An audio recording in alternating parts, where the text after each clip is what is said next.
War III could start tomorrow.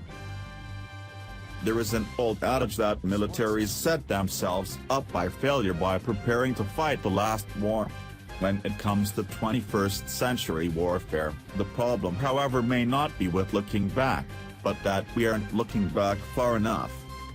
For the last 2 decades, leaders in London and Washington have become focused on operations in places like Sierra Leone, Bosnia, Iraq, Afghanistan, and now Syria, where the worry was, and is, weak and imploding states. But bigger trends are at play globally. We are seeing the return of great power politics, and with it, the risk of powerful states going to war. Yet today's simmering tensions mean there is a risk of such an outcome becoming all too real. As in the past, it is perfectly possible that a third world war could start with a small event, or even by accident.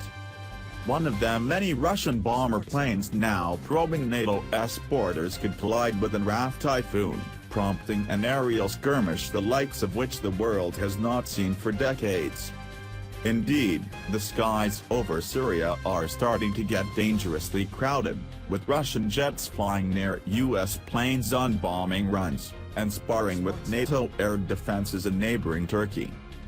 Perhaps it could happen at sea, when a Japanese or American ship scrapes paint with its Chinese Navy counterpart amid the reefs in the Pacific that are being militarized as part of Asia's current arms race. How might a third world war unfold?